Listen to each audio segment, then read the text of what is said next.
Tua palavra esconde,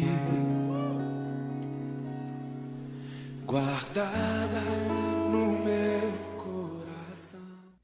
Pais, meus amados, gostaria de ler aqui um texto em Gênesis capítulo 6, o verso 9.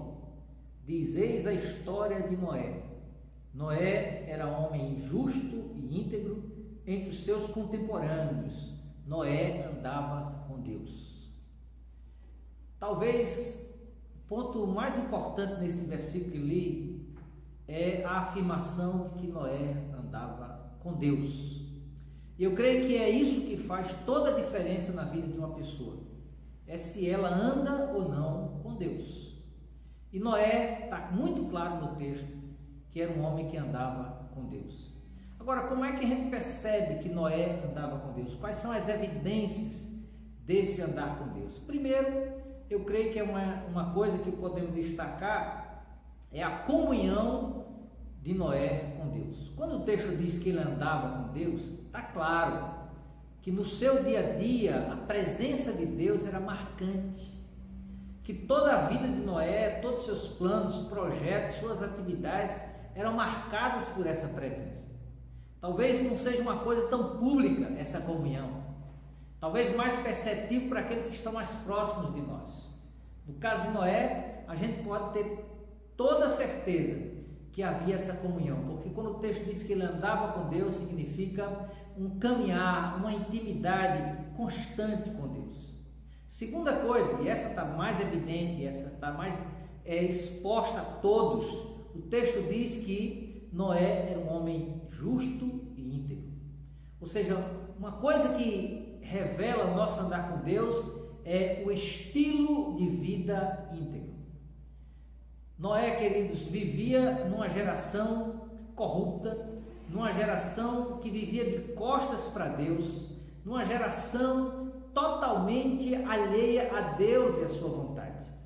Mas no meio daquela geração corrupta, voltada de costas para Deus, Noé era um homem que tinha uma comunhão com Deus. E o texto diz que ele andava com Deus, e diz mais, ele andava com Deus entre os seus contemporâneos. Ou seja, a espiritualidade de Noé, a relação de Noé com Deus não era uma coisa privada, não era uma coisa que acontecia só dentro de casa, mas no dia a dia, nos diversos relacionamentos, na convivência cotidiana com as pessoas, esse andar com Deus era evidenciado através de uma vida reta, de uma vida íntegra. Ou seja, Noé era um homem capaz de dizer não quando todos estavam dizendo sim, e dizer sim quando todos estavam dizendo não. Eu costumo dizer, quando leio esse texto, quando exponho esse texto, que Noé estava entre, mas não era como. Ou seja, ele estava entre os seus contemporâneos, e isso era uma coisa inevitável, mas ele não era como eles. Ele tinha uma vida diferente, ele andava na contramão do seu tempo, porque Noé era um homem que andava com Deus. Uma outra característica desse andar com Deus é a obediência irrestrita à vontade de Deus. Lá no verso 22 do capítulo 6, diz assim: assim fez Noé, consoante a tudo que Deus lhe ordenava.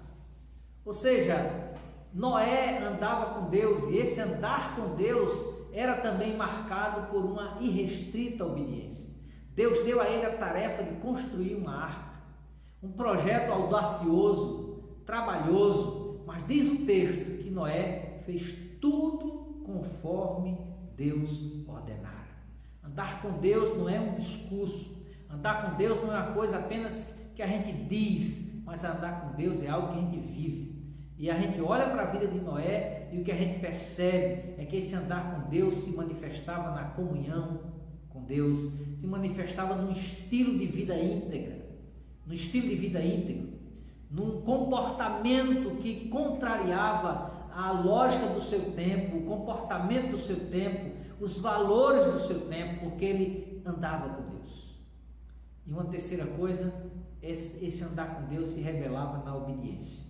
Não era fácil obedecer a Deus naquele contexto, era extremamente desafiador, mas diz o texto que Noé fez tudo quanto Deus havia ordenado.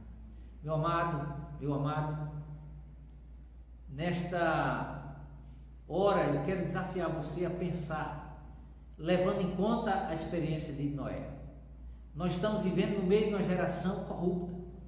Nós estamos vivendo num tempo onde as pessoas vivem alheias a Deus.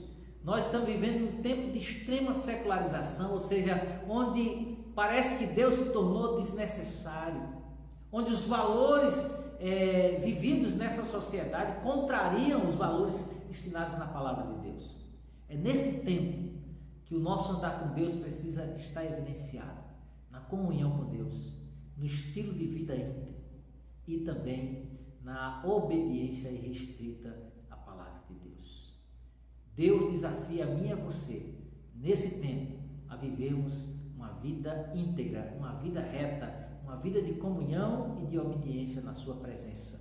É só assim que nós conseguiremos impactar esse tempo em que nós vivemos e testemunhar da graça de Deus e do poder de Deus. Que Deus nos dê força e nos abençoe.